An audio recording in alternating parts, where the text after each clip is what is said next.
इससे पहले जो विधायक थे यहाँ अनूप वाल्मीकि जी, वो हाई स्कूल पास थे। उन्हें एबीसीडी वो धरती पे बैठ जाते, हाथ में गिलास ले लेते कि जी मैं दलित हूँ, मैं वाल्मीकि हूँ, नीचे बैठ जाएंगे। उसके सहारे से उन्होंने वोट ले लिया और विधायक बन गए। कि हम जो बीजेपी हराएगा, एन वक्त पे ही टाइम बताएंगे कि जो बीजेपी को हराएगा उसको वोट देंगे। मैं 5 बार का एमए हूँ, बीएड हूँ, एमएड हूँ, 9 बार टेट क्वालिफाइड हूँ, समझे। और 2018 से कोई टीचर की वैकेंसी आई नहीं है, समझे। उससे पहले एक आई थी 2021 में टीजीटी पीजीटी की, उसमें 25-25 लाख रुपए खुल करके रिश्वत गई, समझे। हमारा नंबर जो है अच्छे नंबर थे और फिर भी हम जो है मेरिट में रह गए। और मैंने देखा है ब्राह्मणों को कहते हुए, ठाकुरों को कहते हुए, समझे, कि मायावती की सरकार सबसे अच्छी सरकार थी, बहुत ही ज्यादा अनुशासन में रहते थे अधिकारीगण, और भर्तियां भी आदरणीय मायावती जी ने बहुत ज्यादा की थी उस समय।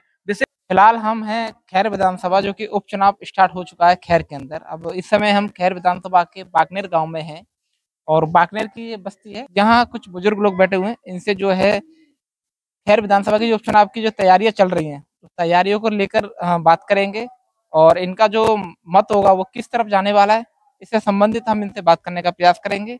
चलिए, फिलहाल बाकनेर गाँव में हम हैं और यहाँ दलित बस्ती में इन सभी लोगों से बात करने का प्रयास करेंगे कि इनका जो मत है वो किस तरफ जाने वाला है और इनकी जो विचारधारा है वो कैसी रहेंगी। फिलहाल बुजुर्ग हैं, इन्हीं से स्टार्ट करते हैं।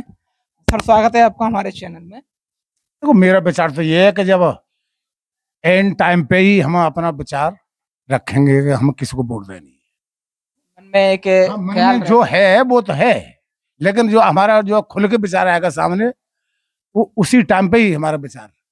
ये बीते 2.5 साल में आपने जिस तरीके से जो पूर्व में विधायक रह चुके हैं, यानी अब तो सांसद बन गए हैं हाथरस से, तो विधायक रहे हैं, उनका कार्यकाल कैसा रहा? मेरी समझ से बिल्कुल बेकार ही रहा है।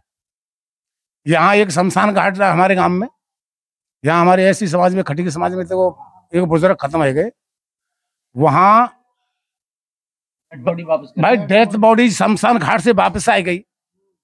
और ऐसा क्यों डेड बॉडी वापस कैसे आ गई? बस ये अनूप प्रधान की वजह से, सांसद जी की वजह से, सतीश गौतम की वजह से वो मौके पर आ भी गए। यहाँ पुलिस भी आ गई। जब सार्वजनिक बना हुआ है, कम से कम 30-32 लाख रुपए लगाए उसमें, शायद मैंने नहीं गिनाया, शायद कम लगा हो, 2-4 लाख। जब सार्वजनिक जब हमारा जो है बना हुआ है शमशान घाट, तो फिर हमारी डेथ बॉडी वापस कैसे आ गई? तो हम कैसे सराहें इस सरकार को? आपका ये जो शमशान घाट बता रहे हैं, सभी समाज के यहाँ पे डेड बॉडी जलती है या आप ही की जलती है?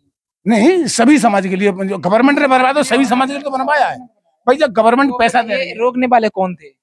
रोकने वाले जो ये दबंग जाति के लोग थे, ठाकुर ब्राह्मण से, ज्यादातर तो ठाकुर समाज के थे, चौहान। तो फिर आपने शिकायत की किसी से?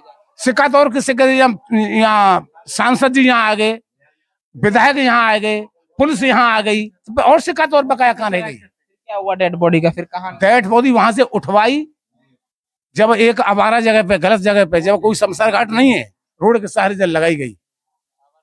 देख सकते हैं इनका दुख है, इनकी ये पीड़ा है। पिछले जो विधायक रह चुके सांसद, उनके खिलाफ इन्होंने बताया है कि वाकई में डेड बॉडी नहीं जलेगी। ये एक बहुत गंभीर जो घटना है, हम कह सकते हैं कि डेड बॉडी, क्योंकि एक इंसान जीते जी अपनी जिंदगी में बहुत कुछ करता है, अच्छा बुरा भी करता है, लेकिन जब मरने के बाद उसको अंतिम जो संस्कार किया जाता है, उस जगह पर उसका अंतिम संस्कार ना हो, तो इसका बहुत बड़ा दुख पैदा होता है। चलिए, हम जानना चाहेंगे सर, क्या कहना चाहते हैं आप? पिछली सरकार रही, सॉरी, पिछला जो विधायक जी रहे थे वो तो अब सांसद बन गए, इस बार का क्या विचार है? आपको दूसरी बार मौका मिला है विधायक चुनने का। देखो जी, हमारे पर्सनल विचार तो ये हैं कि हम जो बीजेपी हराएगा, एन वक्त पे ही टाइम बताएंगे कि जो बीजेपी को हराएगा उसको वोट देंगे। बीजेपी से आपकी पूरी तरह से नाराजगी? बिल्कुल नाराजगी है बीजेपी से। विधायक तो कोई बन जाए, लगाम तो दूसरे के हाथ में ही रहेगी भाई। विधायक कोई बन जाओ, लगाम तो उस हाईकमान के हाथ में ही है, जिसको चलाएगा उसको चलेगा। ऐसा नहीं है कि विधायक अगर आप अपना चुनेंगे तो विधायक निधि में भी बहुत सारे कार्य ऐसे होते हैं जो अपनी क्षमता से करा सकते हैं। मैं भाई साहब इस बात को मानता हूँ, लेकिन यही बात मानता हूँ, सब अपन पर डर सब रहे, विधायक अपना डर रहे, सांसद अपना डर रहे, कोई अपनी संपत्ति बचाए रहो, कोई अपनी आबरू बचाए रहो, तो वो वहाँ की मानेगो, को हमारी मानेगो? वो तो उन्हें की मानेगो ना, जिनने भाई जिनने पद दो है, जो उन्हें रोटी लड़ता दे रहे हैं, जो कमाई दे रहे हैं। हम पे तो क्या कमाई आ रही है ना, कि हमसे कमाई नहीं हो पा रही है ना। कि इलेक्शन तो फॉर्मेलिटी है, इलेक्शन तो फॉर्मेलिटी है, इलेक्शन तो उनके अंडर में, चुनाव आयोग अंडर में, और सारी मीडिया भी अंडर में। सही मायने में पूछो, सारी मीडिया खरीद रखी है उन्होंने, चुनाव आयोग खरीद रखा है, सुप्रीम कोर्ट की लताड़ तक नहीं मानते हैं ये लोग बीजेपी वाले। अब देखो चंद्रशेखर को धमकियां दे रही, मायावती चुप बैठा रहा की है, चाहे संपत्ति बचावे के लिए या कुछ भी। भानु प्रकाश एडवोकेट हैं, उन्होंने भी धरना प्रदर्शन संसद भवन पे किया था, वो भी चुप बैठ गए। केजरीवाल तक बंद कर दिया इन्होंने, हरियाणा का चीफ मिनिस्टर जेल में पहुंचा दिया। हम तो एक छोटे से वोटर हैं, हमारी वह क्या वैल्यू है, हमारी क्या वैल्यू है? जो मुंह निकालता है उसी के गले को पकड़ दबा देते हैं। क्या करे कोई? नहीं, मेरा कहने का मतलब यही है कि जो बोलता है, जो आगे को कदम रखता है बोलने के लिए, उसी को गला दबा पकड़ ले। मुंबई में, महाराष्ट्र में वो 1 घंटे के लिए बंद कराया, फिर होटल में बैठाया, मैंने खुद वहाँ पे लाइव पे देखा।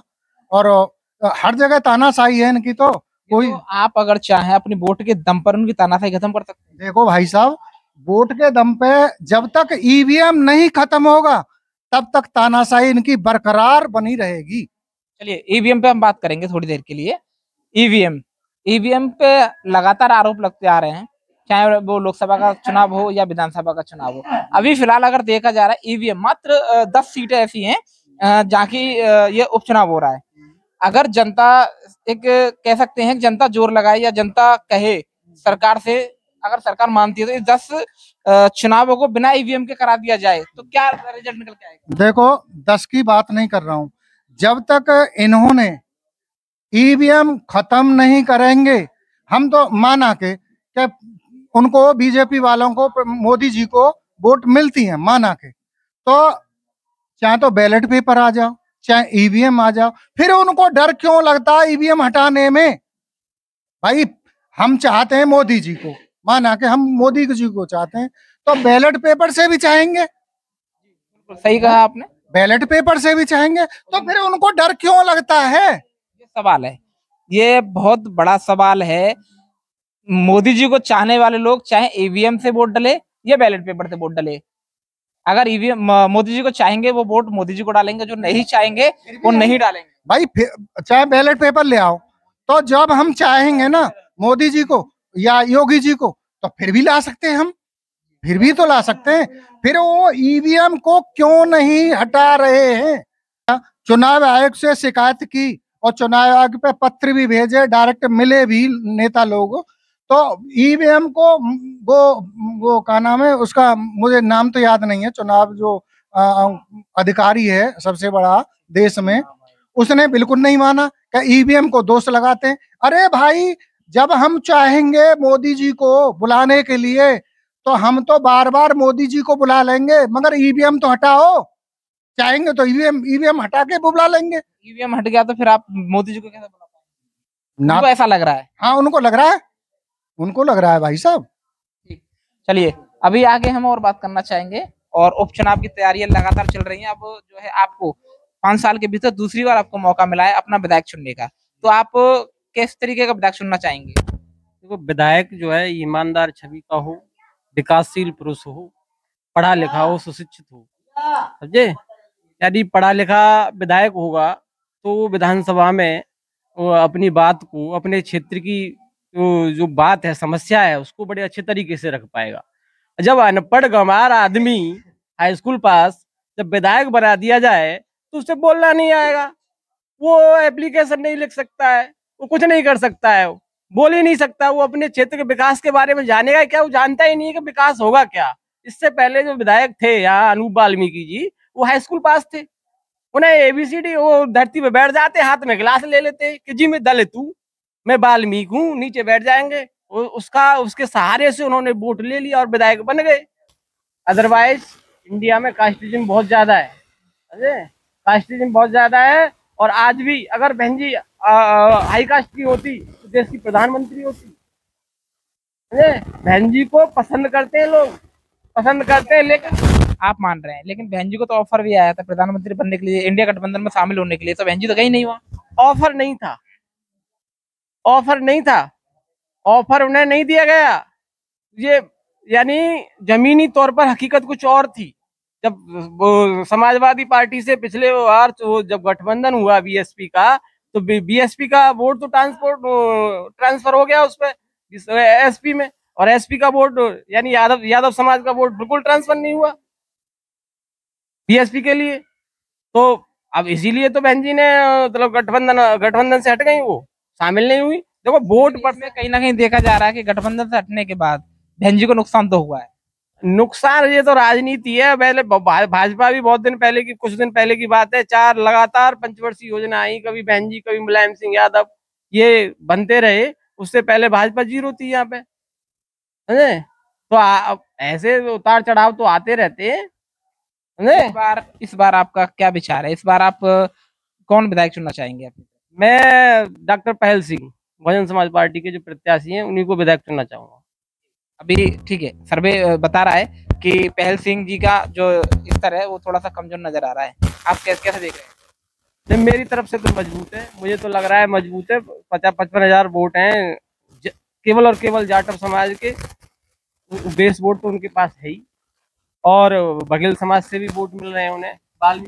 साइड में चारू कैन भी है, वो भी जाटव समाज, वो तो कम हो गया, नहीं क्या कहते हैं उसे, कंपाउंड हो गई, मिश्रित हो गई। जाट और जाटव दोनों मिक्स है, वो तो समझे, दोनों तरफ से वोट लेंगे है, जाटवों का वोट नहीं मिलेगा। हाँ एक बात है कि अगर लगता है कि अब हम लोगों को लगेगा कि हमारा प्रत्याशी बिल्कुल ही कमजोर हो गया, तो हम चारू कैन को। ओके, तो यहाँ देख सकते हैं अगर प्रत्याशी कमजोर होता है तो चारू कैन को वोट देने की इनकी उम्मीद है। तो हम तो सपा बात रखते हैं, बीएसपी के याद में बीएसपी को ही देंगे, जहां हमारे ये बुजुर्ग कहेंगे वहां देंगे भाई। अब हमारे मम्मी पापा कहीं दें और हम कहीं दें तो वो भी बेकार है, जहां वो बोलेंगे वहीं हम लगा देंगे। पूरा स्पष्ट है कि यहाँ बीएसपी को ही वोट पड़ेगा, बीएसपी का ही वोट। लेकिन अगर एक जातीय समीकरण से देखा जाए तो जाटव समाज से चारू कैन भी आती हैं, और बहुमत अगर वजूद देखा जाए तो पिछली बार भी वाल्मीकि समाज से विधायक रहे हैं आपके यहाँ, और इस बार भी उनके बेटे निकल कर आ रहे हैं, तो क्या उम्मीद लगती है? बीजेपी की सरकार में रोजगार की बहुत ही ज्यादा समस्या है लास्ट में। तो रोजगार की सबसे बड़ी समस्या है, केवल पुलिस वालों से ही यूपी नहीं चलेगा या देश नहीं चलेगा कि पुलिस वालों की भर्ती कर दी या भर्ती कर रहे हैं। भाई अध्यापकों की भी जरूरत, पुलिस वालों की भी नहीं हो रही है लगातार, वो भी रुकी हुई है। लेकिन जो है रोजगार की सबसे बड़ी समस्या है निजी। अब जो लोग हैं आरक्षण समाप्त करने पे लगे हैं, ठीक है, कि आरक्षण तो ऑटोमेटिक समाप्त हो जाएगा जब ये निजीकरण कर देंगे। सारी चीजें ये बेच रहे हैं, निजीकरण हो रहा है। अब जब निजीकरण हो रहा है तो भाई वो तो आरक्षण देंगे नहीं भाई। हरियाणा में तो वर्गीकरण क्रीमी लेयर लागू के आधार पर हरियाणा में उन्होंने बांट दिया आरक्षण, समझे। तो हम जो है पूर्ण रूपेण भाजपा से सख्त खिलाफ है। आखिर एंड टाइम पे जब कभी कोई बना लगा कि हाँ चारू कैन विजयी हो सकती है, ये फाइट में है, तो फिर चारू कैन को वोट देंगे। कि अब बहुत से लोग गुमराह कर रखे हैं कि राशन मिल रहा है, तो राशन का कोई वो आप राशन हमारे ही तो क्यों कि primary school, junior school, primary में जब हम पढ़ सकाए तो 5-5, 6-6 मास्टर रहे करते। जूनियर में 8वीं क्लास तक 2 स्कूल है हमारे यहाँ, जूनियर में 5-5, 6-6 टीचर रह करते। अब या जमाने की तनख्वाह के हिसाब से तुम देखे जाए तो कितनी तनख्वाह है, 10 टीचरों की कितनी तनख्वाह बैठ जाएगी? कम से कम मेरे 50,000 के हिसाब से 5 लाख रुपए तो बैठ ही जाएंगे। आज तुम स्कूलों में देखो, दोनों में कोई टीचर हो, सब लड़कियां, कोई शूटर बने हुए बारी है, बालक खिलावे हुए बारी है, उन्हें पर मेरा नाम तो लिखना आवेगा, ऐसी लड़कियां बैठा रखी हैं। ये एक सवाल है, ये बहुत बड़ा सवाल है। और हम हमारे जो भाई ने जो कहा नहीं है, यदि इन्हें नौकरी मिल जाती तो इन लोडिया की क्या जरूरत है जो स्कूल में बैठी कहाँ है? तो बड़ी दुख की बात है ये, स्कूल खाली पड़े, टीचर क्यों नहीं है? प्राइवेट स्कूलों में टीचर जो है कम सैलरी पर अच्छा पढ़ा देते हैं, लेकिन सरकारी टीचर्स जो है क्यों नहीं पढ़ा पाते, ये सवाल है। अब सरकारी टीचर तो यहाँ दे ही नहीं रखे हैं स्कूलों में। ये सवाल मैं भैया से पूछना चाहूंगा, भैया क्या कहेंगे, प्राइवेट जो स्कूल या कॉलेज या जो भी होते हैं उनमें बहुत अच्छी शिक्षा मिल जाती है बच्चों को, और हम भेजते भी हैं अपने बच्चों को, लेकिन गवर्नमेंट स्कूल में अच्छी सैलरी वाले टीचर बैठे हैं, फिर भी जो है या तो बच्चों को नहीं भेज पाते या हमें शिक्षा नहीं मिलती, क्या कारण हो सकता है? देखो, जो आम जनमानस का जो मतलब वो क्या नाम है रवैया है, वो सरकारी स्कूलों के प्रति कमजोर है। कमजोर क्यों है? क्योंकि जो टीचर हैं, मान लो प्राइमरी स्कूल है, प्राइमरी उसमें जो टीचर हैं, तो पहली बात तो ये टीचर ही की व्यवस्था नहीं है कि 5 क्लास है, एक टीचर है, समझे? तो वो पढ़ाएगा, और फिर कागजी काम बहुत ज्यादा है कि अब के वोटर लिस्ट बनानी है, कब के ये करना है, कब टीचर की एक मजबूरी होती है, वहाँ वो पढ़ा नहीं पाता है, और फिर बच्चे ढंग से पढ़ नहीं पाते हैं और गार्जियन उदासीन हो जाते हैं और प्राइवेट स्कूलों में भेज देते हैं। वो ये कारण है सबसे बड़ा। यहाँ यही सबसे बड़ा सवाल है, यहाँ ऐसे व्यवस्था क्या हो सकती है जो टीचर अपना प्रॉपर तरीके से बच्चों को पढ़ा पाए? गवर्नमेंट को स्कूलों में क्लर्कों की भर्ती करनी चाहिए, समझे? यानी सरकारी है, चाहे तो प्राइमरी स्कूल हो, चाहे वो जूनियर स्कूल हो। अब तो प्राइमरी स्कूल खत्म ही कर दिए योगी जी ने, क्योंकि भर्ती न करनी पड़े अध्यापकों की, वो सम्मिलियन विद्यालय बना दिए, जूनियर और प्राइमरी मिक्स कर दिए, वो सम्मिलियन स्कूल हो गए, समझे? तो वहां अब टीचरों की जरूरत ही नहीं पड़ेगी, वो उधर से उधर आ जाएंगे, इधर से उधर आ जाएंगे, यानी वैकेंसी कम करने पे तुले। और फिर माध्यमिक शिक्षा के लिए भी वो सोच रहे हैं कि जो माध्यमिक शिक्षा है, जो यानी एडेड स्कूल हैं, उनका भी निजीकरण किया जाए, उन्हें मैनेजमेंट के हाथ में देने की फिर से दोबारा कवायद चल रही है। तो ये गवर्नमेंट बिल्कुल भी बेरोजगारों के प्रति सजग नहीं है और बहुत ही बेकार गवर्नमेंट है। और मैंने देखा है ब्राह्मणों को कहते हुए, ठाकुरों को कहते हुए, समझे, कि मायावती की सरकार सबसे अच्छी सरकार थी, बहुत ही ज्यादा अनुशासन में रहते थे अधिकारीगण, और भर्तियां भी आदरणीय मायावती जी ने बहुत ज्यादा की थी उस समय, विशेष बैकलॉग निकाले थे ओबीसी के लिए, एससी के लिए, और वो बहन जी थी कि उन्होंने ठाकुर समाज, ब्राह्मण समाज, बघेल समाज सभी को क्या नाम है उसमें सफाई कर्मी की भर्ती में शामिल किया था। और यहाँ से भी बघेल समाज से सफाई कर्मी है, ब्राह्मण समाज से भी सफाई कर्मी है, ठाकुर समाज से भी सफाई कर्मी है। उन्होंने सबको, यानी ये नहीं है कि वाल्मीकि सफाई करेगा, उन्होंने सब सारे लोगों को भर्ती किया था उस समय। क्योंकि यहाँ जिस तरीके से क्रीमी लेयर का विरोध किया जा रहा था पूरे देश में, वही वाल्मीकि समाज स्वागत कर रहा था क्रीमी लेयर। वो इसलिए कर रहा था कि देखो एससी वर्ग में, हाँ मुझे ध्यान आ गई, एससी वर्ग में सबसे ज्यादा जो सजग और लिटरेट, यानी लिटरेट क्यों कहेंगे उसे, एजुकेटेड कहेंगे, शिक्षित जो जाति है वो जाटव समाज से है एससी वर्ग में, समझे? अब देश के अन्य हिस्सों की तो मुझे पता नहीं है, अपने यूपी की बात कर रहा हूं मैं। सबसे ज्यादा शिक्षित जो जाति है वो जाटव जाति है, सबसे ज्यादा संघर्ष करने वाली जाति है वो जाटव जाति है। ये अन्य जो लोग हैं हमारे एससी समाज के, समझे, ये केवल आरक्षण का लाभ लेते हैं और कभी भी बहन जी को सपोर्ट नहीं करते और कभी वोट भी नहीं डालते हैं।